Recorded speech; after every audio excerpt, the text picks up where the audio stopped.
Just look at all these people here that care about their community. Isn't that a beautiful thing? Truly is. I want to thank you all for coming down here. There's people here that weren't here when we started the first part of the forum. You all know who we're here to see. What you don't know is that the Republican Party and the Democratic Party got together for the first time in the history of Coweta County and put this together as a joint effort, and it really is quite impressive. I tell you, I keep telling Dee, the chairman of the Democratic Party, that they worked harder on this than we did. This is really something, and you want to see a community come together to learn about the common good of people. I think Coweta County is a good example. So before I hand this to Dee, y'all give yourself a round of applause. And Dee Crouch, chairman of the Democratic Party. Thank you, Steve. Welcome. We're thrilled that you're all here, and it means a lot to me to work with Steve. He's been a blast. It's been a lot of fun. We spent till midnight one night formulating questions. So the questions that you see the candidates answer, they may not like them, y'all may not like them, but Steve and I love them. We have a very special guest tonight, Jocelyn Dorsey, Public Affairs and Editorial Director for WSB-TV in Atlanta, and she will be, thank you. She will be moderating, and she will advise the candidates of the format for the evening and the rules of engagement, and she will be in charge after this. Thank you all for coming, and I'll turn it over to Ms. Dorsey. Good evening. Good evening. I will let you all know that you may think that I'm from Atlanta, but I really am on Highway 29 almost every weekend riding my Harley, so you might see me. I come down here, I know the shopping center down here on 34, so this is not a strange county to me, but I am delighted to being asked in a professional capacity to help out this evening, and it's been interesting because I get to hear a lot about the issues, which we certainly write editorials about, so if you have any editorial ideas, things you want to see done in the county, please let us know. We're able to do that. I'd also like to extend an invitation to any of the charitable or nonprofit groups. They oftentimes think that we are not accessible, and I'd like for you to know that we are. Just let us know what you have going on, and we'd certainly like to let people know as well. That's part of our job. I have seen these gentlemen in the videotape room for the last week. Mainly because WSB has embarked on a candidate access program, and this Saturday at 12:30 we will be featuring all the congressional candidates, and your candidates will also be featured on this program. We have given them 5 minutes of free airtime, not to attack their opponents, and to deal with the issues. So I hope you will tune in to that and let us know what you think. It's at 12:30 Saturday on Channel 2. With that plug, we will begin. You certainly didn't come to hear me. We will begin with our format. The candidates are familiar with this, but there will be 5 questions that I was not able to pose. So don't blame me. No, I'm just kidding. They're great questions. And each of the candidates will have 3 minutes to answer each question. And they have to do it within that time limit. We're not trying to be rude, but we're trying to keep everything on time because we do have a lot of questions. The candidates do have time cues, and I believe they know them. We have a go, we have a stop, and we have a 10 seconds. And they will be given those time cues, and fortunately I don't have to keep that time. And should the candidates attack one another, which we know won't happen, they will have 1 minute of rebuttal, should that happen, which we know won't happen. And then time permitting, hopefully we will have 5 minutes at the end that each candidate can give their final statements without being questioned, so you can hear where they stand on issues. So, I am going to begin saying, can you explain your position on the Voting Rights Act and how you would feel about it?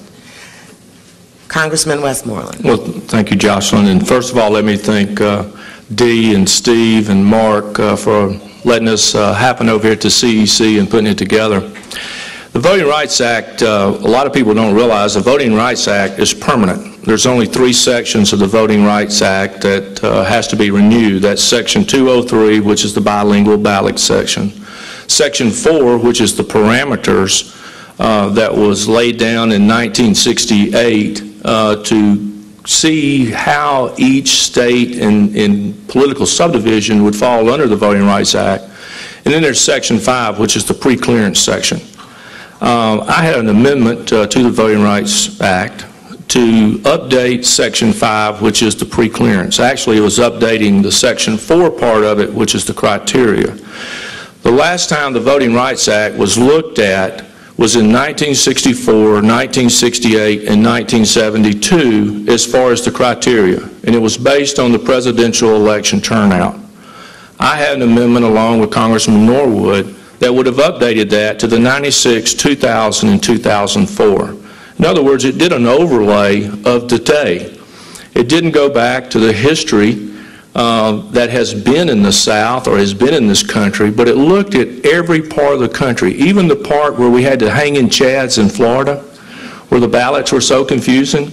They're not under Section 5. Under the amendment that I had, they would have been under Section 5. In Milwaukee, Wisconsin, where a lawsuit was filed in 2002, and it said that there was more polarized voting, racially polarized voting in Milwaukee than there was in the South. This amendment would have addressed that. St. Louis, Missouri, when a predominantly black precinct, a federal judge had to rule that it needed to stay open for 2 hours longer because they didn't have enough voting machines. My amendment would have put them under the pre-clearance. And so it was just a common sense effect to update this. If we're going to have the Voting Rights Act, it needs to be in today's time. And that's exactly what the Voting Rights Act does. This was more of a political decision than it had anything to do, in my opinion, with people voting. And we tried to make it better. We tried to adopt where only ballots would be printed in English, which is Section 203, another temporary section. Now, if you have 5% or 10,000 people, it is now up to the state to furnish an interpreter in every precinct. Whereas before, it was up to that voter to bring an assistant with him. So those are some things that need to be renewed. I mean, to be looked at and not just rubber stamp renewed. Thank you. Mr. McGraw. To explain my position on the Voting Rights Act is simple. I'm for it.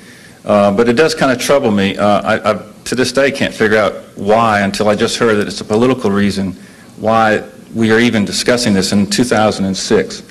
I definitely think that, most of you know that I'm very new to this public service or political arena, but I have traveled averaging about 3 counties a day since late April. And when I talk to the voters, they come to me, and we virtually have seen thousands upon thousands of them to date, and they want to know about the economy, and they want to know about the corruption in Washington, or they're talking about the Iraq War, the mismanagement, or they want to talk about health care and education and border security and a host of other issues, but not yet, until this came up, did somebody raise the question about voting rights.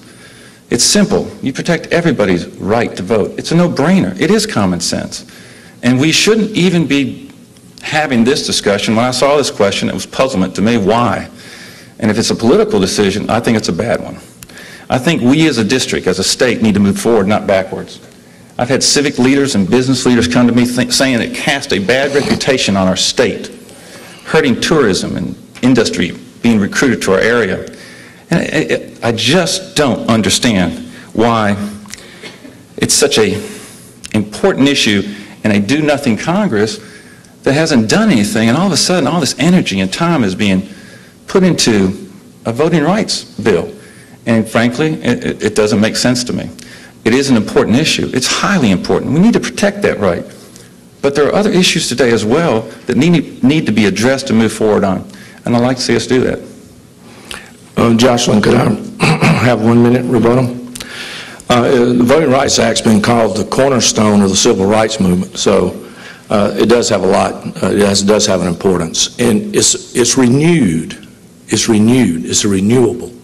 So it was up for renewal. That's the reason that it was brought up. It's the fact that it was time to renew these sections that would have expired. Chairman Sensenbrenner, who led the renewal in 1972, is the outgoing Judiciary Chairman. And he's the one, since the renewal period was going to be up, wanted it to be up in his tenure so he could make sure that this thing was done positively. So that was the importance of bringing it up at this time in Congress. Can I say my 1 minute to that? You were my opponent was one of 33 that voted to oppose it when the floor vote came up. All the other elected officials, the 2 senators and many of the others, all voted for it. It looks like it's an extreme position to take, and I don't think it's in touch with the voters in the district of this great state. And when you put it together with a situation in which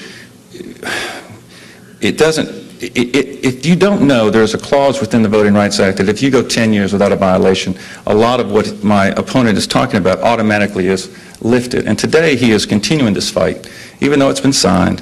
He's leading the charge to fight it in the courts and to raise money and take an active and leadership role in that fight. I would think that as your congressman, my time and my energies could be better spent. It is a highly important issue, but we need to do more than this. Next question. As you see, this is definitely going to heat up a little bit more. How do we, and please refrain from any clapping, any show of support, because we don't want this to turn into a partisan activity. And also turn off your cell phones or put them on vibrate. Next question. How do we protect our constitutional rights in light of the current world of terrorism? Mr. Westmoreland. Well, today we're fighting a new war. September the 11th, 2001 brought about a whole new time for this country. We have taken some steps to try to get our technology up to today's wiretapping. There are so many other ways today than just putting a wiretap on a telephone to get information. There's internet, which have been used quite widely by the terrorists. So we updated that, and we took into account the new technology. We also have used the Patriot Act against organized crime for a number of years. What is the difference in using the same techniques against terrorists, people who want to destroy this country, that we use against organized crime here? And so many of the techniques that are in the Patriot Act are under the organized crime statute. Also, I fought hard to put some sunset provisions on the Patriot Act. We tried to get it to where it would be renewed every 3 years to be looked at by Congress to make sure that there was no use that would not fit our constitutional rights. It's very important that we protect our Constitution, but it's also very important that we understand that the situation that this world in today is very different than it's ever been in before. And so by doing that, I think we've taken the right steps. We did a detainee interrogation bill, the Patriot Act, and others, port security, that has taken a large step to making this country more safe. The question is to protect our Constitution, and it is such an important document, and so many have fought and died and to protect those liberties and those rights, and it is something we must maintain, and it is something we must do.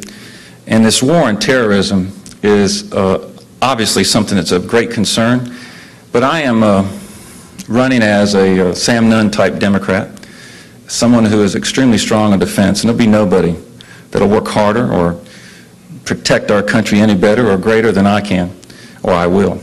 I will do everything possible for the military and do everything possibly within our powers to make sure that we're all safe and protected. But I do not want to lose the moral high ground. I do not want to weaken our Constitution in any way, shape, or form. It's just not acceptable. It's absolutely not acceptable. Today, there are people, based on the efforts that we're doing, where 61% of the Iraqi people say it's okay to kill Americans that are over there serving today. You got another survey that the results indicate that 82% of Iraqis want the coalition to leave.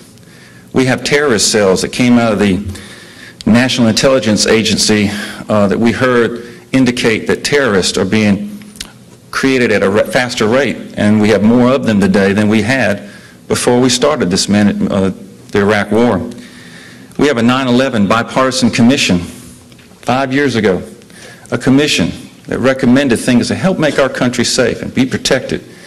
The Do-Nothing Congress has done nothing regarding this. They haven't even voted on it, yes or no. Yet, if they were, and they accepted it, maybe they'd implement some of those safety procedures and some of those recommendations here at home. We've got to do more to protect our country. Ask yourself if you think today, after 2 years or 5 years, 6 years, if our Constitution is stronger today. I don't think so. I think there's been an assault on our Constitution to weaken those rights. I don't want us to become the bad guys. We've got to maintain always being the good guys. If we become what we're fighting against, we've lost. So I'm telling you, it's one of my major concerns, is to make sure we protect that Constitution. Is your country safer today? Are the planes secure? Are our borders secure? It's in the news every day. I don't think so. What's been done? What's been acted upon? What's been executed? What's been fulfilled? Not very much. You've got a do-nothing Congress that needs to change. We must change the direction so that we can do something, accomplish something, and do something soon. So I want to see everything that can be possibly done to make sure that we stay the good guys, because I'm upset when we hear an elected official talk about utilizing torture. It's not something that is acceptable. We must do more, and we must always protect our military soldiers when they're abroad, and talking about torture puts them in danger every time. Thank you. Could I have my 1 minute? Yes, you do. On September the 12th, 2001, if you would have interviewed people in this country, probably 95% of them would have said, we'll be attacked again. But you know what? It's amazing. It's been 5 years and we've not had another attack on this soil, because we've taken the war to the terrorists, and we're not allowing them to bring the war to us. And we have implemented those things to make this country safer. If you don't feel like you're safer in this country today than you were then you've missed something. If we were not fighting the terrorists in Baghdad, a lot of people are under the impression that if we were not fighting the war and terror in Iraq or Afghanistan and other parts of the world, that they'd just go home. They'd go back to their goat herding. They'd go back to the mountains. They'd go back to tending their sheep. That's crazy. That's ludicrous. That is something that if we have that attitude in Congress, we will never be safe. Mr. McGraw. Well, if you go back a few years, and if Bob Woodward's book is correct and the tapes indicate so, a lot of people here were given misinformation. Some would even say we were lied to. Knowing that information is not correct and knowing what we know today, there's a host of things we'd probably do a lot different.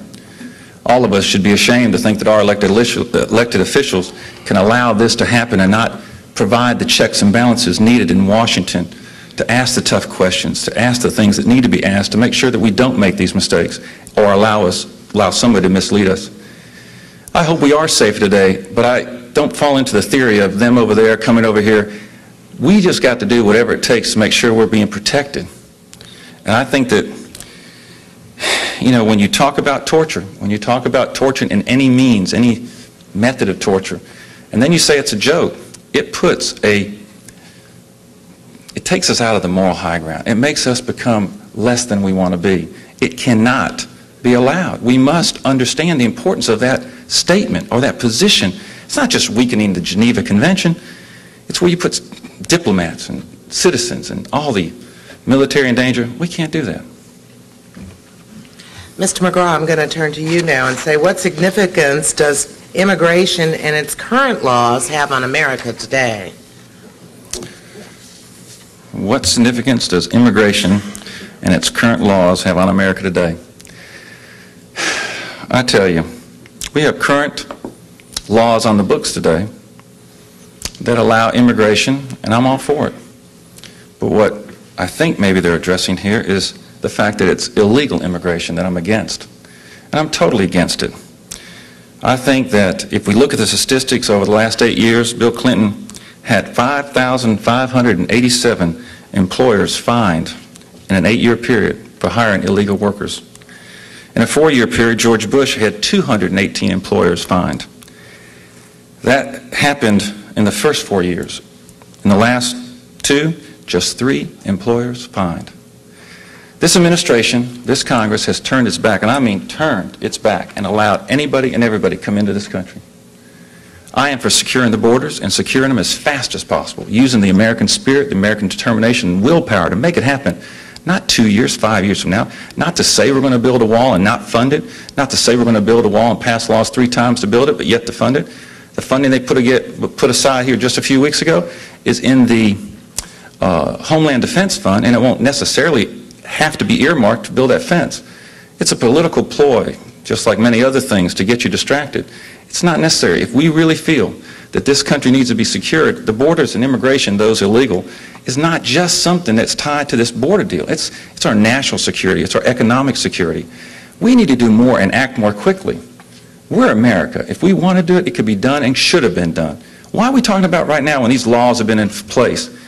When you talk about being tough on immigration, ask this question. Why would you cap the liability exposure? Why would you weaken the laws for those who hire illegals? Why would you do it? You can ask my opponent, because that's what he did this summer. He put an amendment on the legislation to protect those who hired illegals. That's not acceptable. Absolutely not acceptable. I'm going to tell you something. I want to see a $100,000 fine, first-time offense for hiring an illegal immigrant. I'd like to see jail terms for the second offense. If we're going to solve this problem and really do something about it, then let's do something. Let's just not talk. Mr. Westmoreland. Thank you. Well, the House has passed a border protection bill on 3 different occasions.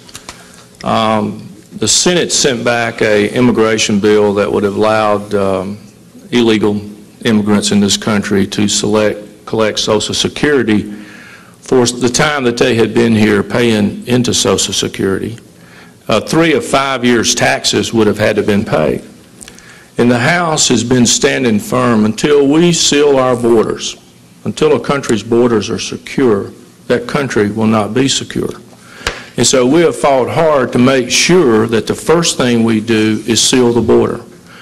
We've appropriated the money for 700 miles of fence, and it's a double-layer fence. That is a start. We also have the technology to use unmanned aircraft. We have sensors. Some of you in your hometowns probably have sensors that watch red lights 24 hours a day, and if you run one, it'll send you a ticket in the mail with your picture. We have the technology to know who's coming back and forth across this border. And I agree with Mr. McGraw on this. We've got to have the guts to do it. But in order to do that, keep in mind we've made a honey hole here for them. Our school systems, when they come to register for school, the school can't ask them if they're legal or illegal. When they go to the hospital, an emergency room treatment's the most expensive you can have, but when they go, they can't ask them if they're legal or illegal. They have to treat them. We've had a catch and release program by our local law enforcement because they didn't have a number to call to find out if they were legal or illegal. Our judicial system, if they went to court, they probably got the same fine that you or I got. We have got to get tough, and we've got to quit doing those things, which is going to seem harsh to a lot of people. But in our bill, we stopped the catch and release program. We're building detention centers along the border. We're going to stop just releasing these people that are here illegally. This country has both an illegal immigration problem and a legal immigration problem. The whole thing needs to be addressed. We have been putting Band-Aids on this problem for a number of years, and I'm glad that the House has probably seen fit that we're going to address this problem, we're going to address it head on, but we are going to address the thing that matters the most first, and that is securing the border. Did I get a rebuttal? Or? I don't think he attacked you. Oh, no. I just didn't know if that was part of the thing. Okay. No problem. We'll give you the next question, though. That's fine. What do you believe you can do as a legislator to reduce the cost of health care and increase health services? Without even having to go very far, that's an extremely complex question and a complicated one that is hard to answer in 2 to 3 minutes, and I would think any politician that says they can is anyway, it's a lot, it's a tough. Let's say a couple of things we agree upon. 16% of the total population is currently uninsured. Costs for health care are rising at a rapid rate, 5 times the rate of inflation. And you've got elderly and you've got the children, millions uninsured. It's just not acceptable. We have to address this problem quickly. Again, this problem did not happen in the last 2 years alone. It's been built up over a long period of time. With my business background, one that is to solve problems and to create and plan and execute, I hope to take that problem-solving skill set. I've always made a point of, to Washington anyway, and I made a point of always reaching out to the brightest and the best and make sure we get a team together that can address this issue. And we need to do something. Well, I tell you, I just don't see it happening right now quickly in Washington. Matter of fact, those you'll say you see nothing happening. But what about a novel approach that we ask all the congressmen to give up all their health care benefits? Every one of them. Every one of them. No health care. Until they fix this problem. Let's still address it. If they could feel the pain that most voters feel, or the difficulty they have to make ends meet, or feel like those that don't have insurance, just maybe, they would act. They would do something. They would get those guys in the room. They'd figure out a way to solve this problem. I'd be glad to propose that if I was lucky enough to be your congressman, and see what we can do to make something happen. Doing nothing, because it is broke. There's no doubt about it. It's broken a lot of different ways. We must address it quickly. This is not acceptable in our country to allow this to happen in such a way that affects so many people badly. Let's do something. Send a message. Let's get up there and try to fix things, not just talk about it. Mr. Westmoreland. Thank you. The House has taken serious the problems to address the health care issue. We've passed in the House the Association Health Plan, which would allow small businesses to group together to provide insurance for their employees. Right now, we have an unemployment rate of about 4.6%. Wouldn't it be great if it was only 4.6% of the people uninsured, and every employer could offer their employee health insurance?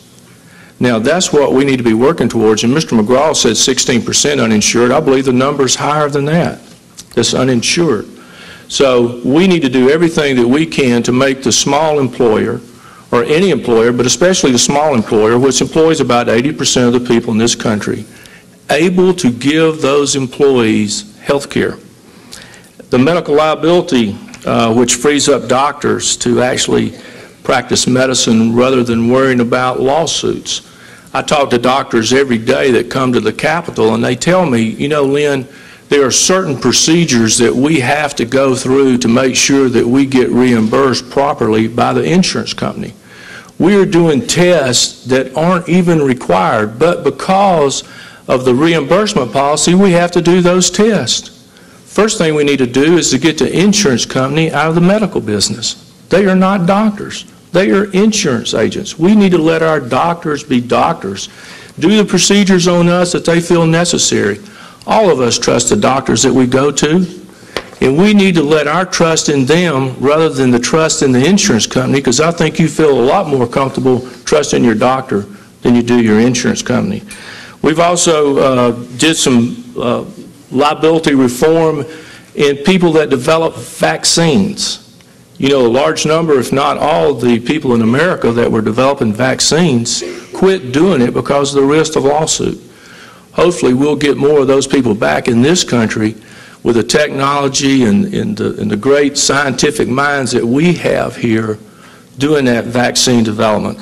But money tends to throw money, government tends to throw money at all problems. And so that's what we've done. We've expanded all aspects of programs trying to make it better. That doesn't happen. Here again, we're putting Band-Aids on something that needs to be cleaned out and redone. We have got to do something to cut down on uninsured people going to emergency rooms. Any of you that's ever been to an emergency room rather than your doctor at any time for any illness realize that that's probably tenfold the cost of what it would be to go to your normal doctor. So we've got to do things to encourage these people who are uninsured to go to a practitioner that can provide them with the same type of care that an emergency room can. How's that going to come Mr. about? Westmoreland? I have no idea, but we are working on the problem. Thank you. Thank you. Now turning to you, what do you think about the integrity of Congress? And how do you see yourself affecting it? Well, I think the integrity of Congress, of course, depends on the membership. But it also depends a lot on you to know who you're going to send to Washington.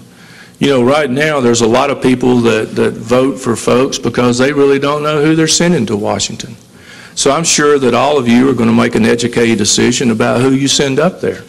And let's hope people all over this country will do the same thing. We also have to understand that you have to keep your campaign literature. I ran 2 years ago, and I get my campaign literature out, and I read it about every 3 or 4 months to make sure that I'm doing the things that I told the people that I would do if they would elect me. I was lucky enough to get elected. So I don't want to forget those promises that I made. And I have done that. I've constantly fought my own party on different issues. You know, when the second phase of the Katrina funding come up, $52 billion, I asked for an accounting of that. They gave us a breakdown of 13 items. The second largest item was other. And I had to vote against it. I was one of 11 that voted against it. Sometimes you have to make those tough votes. Sometimes you have to be a very small decision to make that. But what happened from that was Operation Offset. There was 11 of us. The next week it grew to 22. After we came back, Tom DeLay apologized to the 11 of us that he had ridiculed for voting no and said, you know what, y'all did the right thing. You made me realize that we have got to get back to being accountable for what we spend. So to bring integrity to Congress, send people up there that won't forget why they're there, that they're up there serving their constituents and not the leadership in Washington. We represent 700,000 people. I'm proud to do that. My staff knows from the very first day they came to work here that our #1 job is to serve people. And if you stay in touch with your people and you hold yourself accountable to them, then there would be plenty of integrity in Washington. Mr. McGraw. Integrity in Congress. Those words don't seem to go well together. I tell you, it seems like an oxymoron to me. We've all seen scandals throughout the years, our lifetime. You think of, comes to mind Bob Ney and Duke Cunningham, William Jefferson and Jack Abramoff, and I can't remember any time in my lifetime that I've seen more corruption and more scandals in Washington that have occurred in the past 12 months or so. If you're not aware, there's 69 lobbyists, at least that's what they report, in Washington for every congressman. Earmarks, the little things they add onto the bills, have gone up from 3,000 in just a few years to over 14,000. Chairmanships for committees under this leadership up there is now awarded by those who can raise the most money, not for their talents or skills or leadership ability. Frankly, I've been told by many that our country's up for sale under the current administration and leadership in Washington today. There's no checks and balances. Integrity starts with an individual. I agree. It needs desperately to be brought back to our government. But my opponent has, and it's funny you brought up Tom DeLay, he sided with him 98% of the time on most of the votes, so that was one you must have disagreed with. And then I also don't believe the district here would vote 98% of the time with Tom DeLay or 94% of the time with George Bush. I think the issues and the characteristics of this district are quite different to be that much in lockstep. And then when you talk about integrity and you accept money from those that, let's say Tom DeLay, and you don't return the money and you go to the floor of the House to weaken the ethics laws to protect them, that's not a good sign of ethics. Or if you have a chemical spill in Fayette County, 750 people exposed to toxic chemicals, and you write a letter just months before to ask the EPA to keep away from our state and not to tighten those laws. And you don't get involved to help those people in an active way, in a leadership way. That shows a lack of integrity to a degree that I can't accept. And I'm concerned if it happened in your backyard, if your friends and neighbors had 750 people exposed to chemicals and were sick, you want every elected official, everyone, local, state, and federal, to respond. Integrity starts with, who do you get your contributions from? Lobbyists, alcohol, beer, wine industries. If you're part of the Ralph Reed and Christian Coalition, I would think there would be some type of conflict. I don't know. Integrity is a difficult one. But I wonder if you asked the same question of Halliburton that you asked of the victims in Katrina and the waste that was executed within the Iraq War. I don't have to read my literature. It's a passion and a desire, and I'll always remember exactly why I'm running. And I won't forget anybody here or anybody in our district. I will always remember to try to do what's right. Thank you. I'd like my rebuttal, please, Sure Mayor. you would.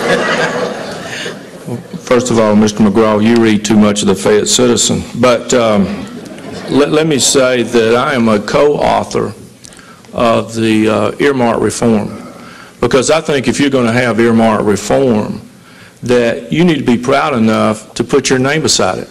If Duke Cunningham would have been having to put his name beside every one of those things that he was getting through the Appropriations Committee, he may not have done it. If Bob Ney had had to put his name beside some of those earmarks, he may not have done it. My name is on that bill. That is one of the things that we bucked leadership on and fought so hard with leadership to do that, and that is now going to be the law of the land because we've got it passed.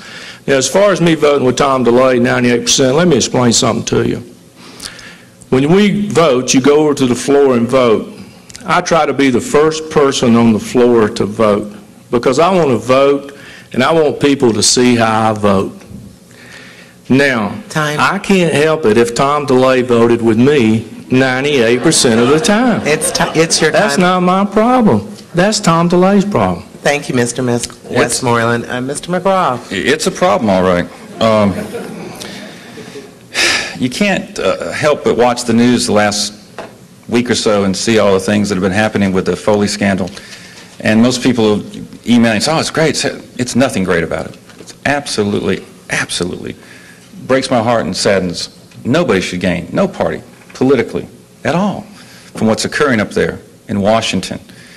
We all should be saddened by it. Anytime that you see leadership, Denny Hastert and those others that are involved with a situation that appears to be that they have put power and holding on to it and being in control of both the House and the Senate and over what's doing right and the protection of young people in Washington.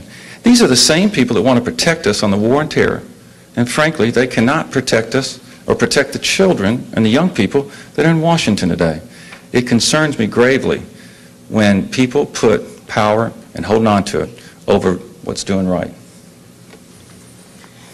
Mr. Westmoreland, would you vote to increase the minimum wage? Well, Jocelyn, we've already had that vote in the House, and I voted to increase the minimum wage, although I think it's a bad idea. I think it's bad for our economy. I think it puts burdens on small business.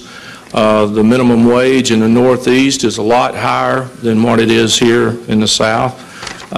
They were the ones that were really fighting for the minimum wage increase because they can't compete with us. They don't have as good a worker. And they don't have as good a product, so they wanted to do that.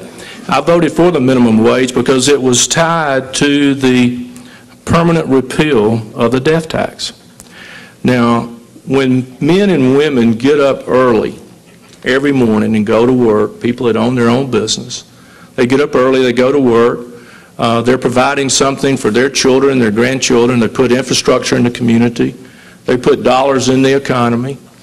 They provide people with health insurance. They provide people with retirement. And then we want to look at them as the gift that keeps on giving. And that is not the American way. We talk about the American way, and what's the American way?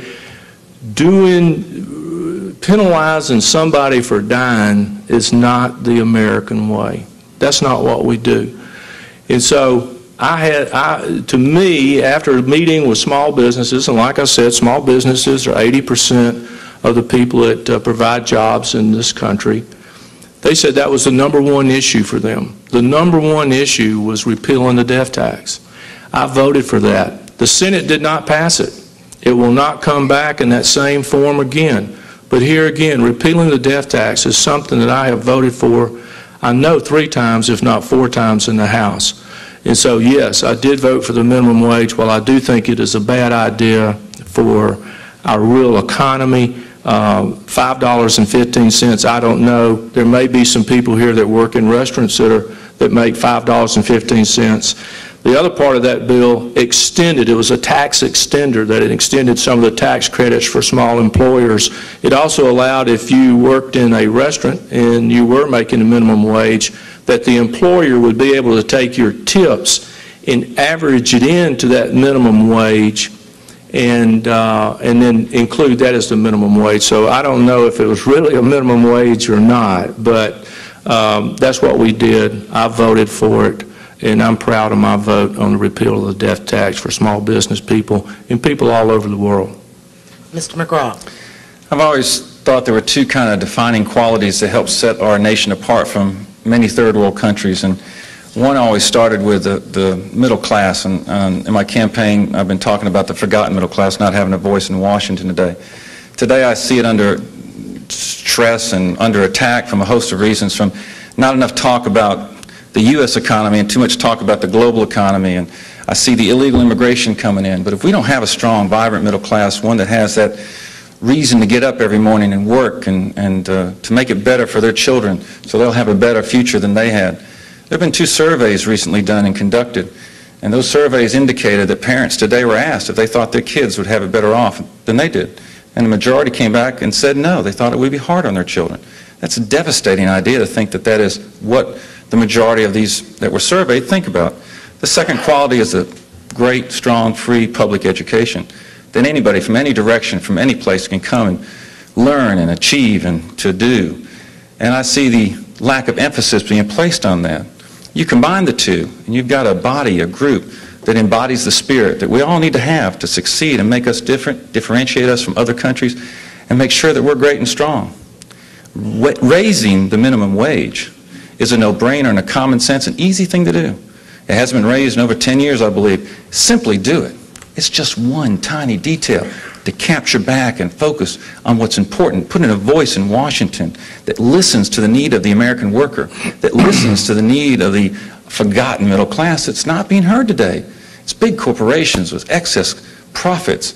I'm a small businessman. I understand the burdens and don't want to place any more. I'm for less taxation, fairer tax, but I'm going to tell you something. I'm for the forgotten middle class. And I'm out there trying to make sure that I'm listening to their concerns and doing what's right for them.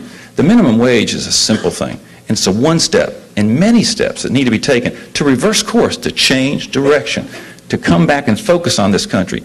Get that spirit back. Make it strong. Make us all get together. So the next time they ask those parents, you think the next generation, the next greatest generation, they should have it better. We should leave it to them better than we found it, that we were given it by the previous greatest generation. We need to make a change. We need to do it quickly. Minimum wage is just a mere drop in the bucket for all the things we need to do, but I'm for it. And that really ends our final questions, and I believe we do have time for a 5-minute wrap-up from each of our candidates, and I'll begin with you, Mr. Westmoreland. Well, thank you, Jocelyn. And again, thank everybody for being here, and thanks Steve and Dee and Mark for providing us this opportunity. In my first term in Congress, it's been an honor to represent most all the people in Coweta County. As you know, Coweta County was divided into 2 districts, the 8th District and the 13th District. Joni and I are happy to call Coweta County our home, and I'm glad that it's put back together into one congressional district. In the upcoming Congress, there'll be a new map. It'll be called the new 3rd District, and I hope that I'll have an opportunity to serve you in that new 3rd District. There won't be any confusion now. We represented 18 counties, or we do represent 18 counties now. Only 3 of them are whole, so there's 15 split counties, so sometimes there's confusion when people call and want help. We don't want to ask them what part of the county they live in because, you know, sometimes they don't know, so we try to help everybody. But this map will be better for everybody to understand exactly who their representation in Washington. And I'm running for re-election because, as I mentioned before, I like helping people. And that's something that my staff has taken very seriously, and I hope that we've been a help to any of you that have called our office. For you, this election presents a stark choice. It's not just about me and Mr. McGraw. It's a choice between keeping conservative leaders at the helm and putting people such as Nancy Pelosi from San Francisco in power. When you cast your vote on November 7th, ask yourself these questions, and I think it'll bring you back to some reality.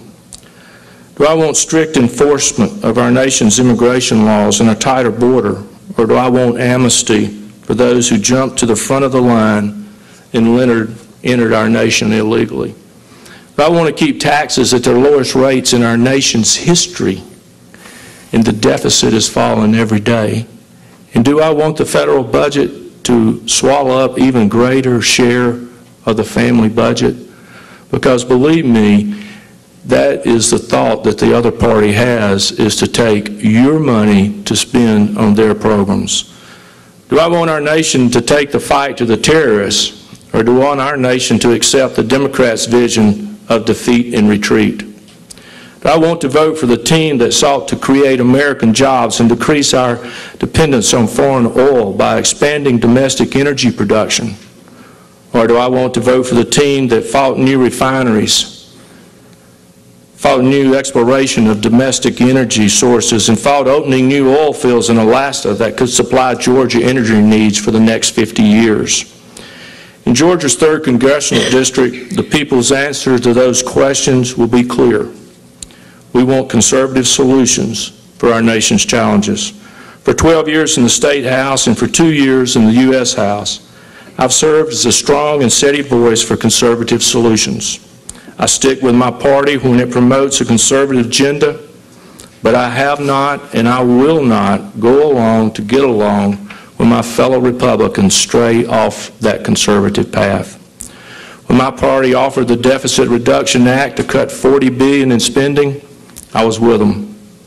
When they passed a $52 billion Katrina aid package with no accountability, I voted no, because I thought it was just simply throwing money at a problem that had no accountability. Every cent of the federal government spends comes from us, me and you, our tax dollars, the American people. Too many in Washington act like we're spending monopoly money. You know, when you start talking about billions, you lose track of what a real dollar is. I remind myself every day, that's your money, that's my money. And I want to see the Congress carefully consider how it's spent. I believe the values I've represented in Washington reflect the values of the people back home in this district. I want to continue to be a steward for fiscal responsibility, for low taxes, smaller government, family values, and a strong national defense. Again, this election presents you with a choice. I hope you'll choose me. I'm asking for your vote on November the 7th, and I want to tell you that it's been an honor to serve you and to work with you and to help you, and I want to return to the House to do that same work for the people of the new 3rd Congressional District. Thank you very much. Thank you. Mr. McGraw. It's been an interesting process. For those that don't know, I'm very new to this world of politics. I like to call it public service. I came to this very quickly Easter Sunday, complained either the wrong person or the right person, and someone said, why wouldn't you take your passions and why don't you run? And I had to ask, run for what? And I took that, and 2 weeks later, after many had said, can't do it, it's impossible, can't raise money, can't win, can't beat an incumbent, can't win as a Democrat, because I was a Republican, shifting over to the Republican Party, because I was just an upset American. A father, a husband, 3 children, strong in family values, raised here in Coweta County. And I just knew that something had to be done, because I could not believe that we were not going to have anybody run. To send a message to Washington that we were all just absolutely tickled to death with everything in the world today, all the issues, local, state, and federal. Not to put anybody to oppose, couldn't do it. When I went to the state capitol that Friday, 2 weeks, just a mere 2 weeks, that check in hand, I looked over my left shoulder, there wasn't anybody there. So there's many, I said I had to run. I let that check go. devoted everything full-time, 24 hours a day. Got a huge volunteer force, a grassroots organization, about as Americana as you can get.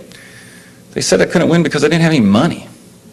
I know that my opponent has many, many more dollars, $600,000 to $800,000, whatever it comes in at. I might have $30,000. But money doesn't vote. People do. It is not about money.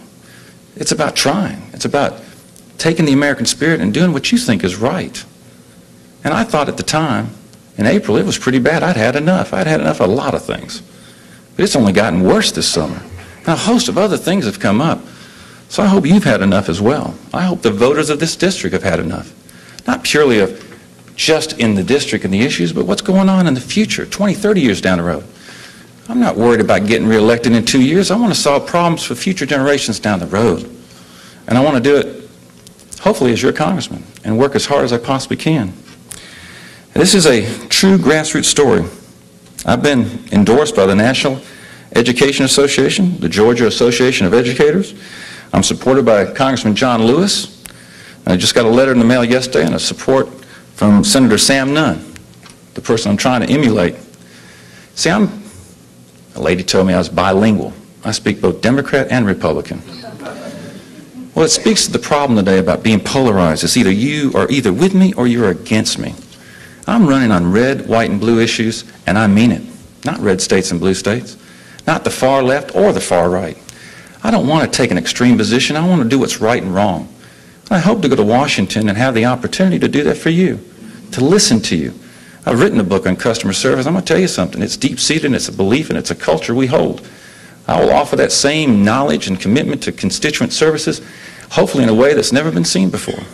Because I want to hear and be part of everything we can do to make it better here in this state, in this district. And I hope you agree. I just want to leave you tonight with the fact that this new district is very competitive. We recognize in our numbers it's about 45% new, 45% new, and much more democratic. But most of all, there's a lot of Americans in this district who are concerned, and they've had enough as well. I hope you understand that we need your help. We want you to join this grassroots opportunity. You can visit our website at MikeMcGrawForCongress.com. That's the old www. And we'd love to have you on for the ride and send the message. Because let me tell you something. If you want to, I guess, stay the course, then, vote Westmoreland and stay the course. But if you want to vote McGraw and say you've had enough, then do that November 7th. And send a message loud and clear to Washington that we've all had enough of this direction. And it's time to change course, both domestically and foreign, and to do what's right. And I hope you'll join me. It's been an honor and a thrill to get to know many of you. There are people from all over the district here tonight. And I cannot thank you enough for your outpouring of support and interest in an engaging way that is the American process. To have two, I hope we have many more debates. The people deserve to know every issue, not just 6 questions that are prepared, but an open forum and take your questions, your concerns. Let us have 20 debates. The more informed you are, and I agree with my opponent, then you can make the right choice. And I hope you do. And I hope you vote for McGraw November 7th and send that message to Washington. Thank you very much.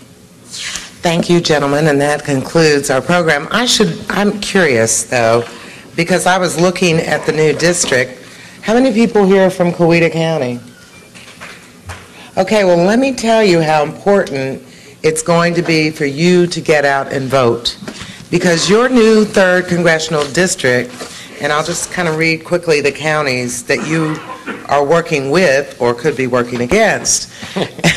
And that is Henry, Spalding, Fayette, Heard, Carroll, part of Douglas, Troup, Meriwether, Pike, Lamar, Spalding, Upson, Harris, and part of Muskogee County. So you all as a block can be very powerful if as many of you that are here get double the number that turn out to the polls. There are such things as early voting, which begins October 30th. So understand that you do not necessarily have to go there November the 7th. You should know that the status of the voter ID bill is in abeyance, so you do not have to have a special voter ID identification to go to the polls. There are 14 ways that you can identify yourself to go to the polls. Understand that you don't have to have something special, at least for this election. I hope you will go, you will vote, and certainly thank the parties here that have brought these gentlemen together and really fleshed out some interesting issues. So I turn it back over to you, and thank you. And thank you. And just on a final note, I remember the last forum that ended, I said we don't produce bad candidates, and I think you all see we still stick in that way. We make them good down here. Thank you very much. So much. Thank you. You did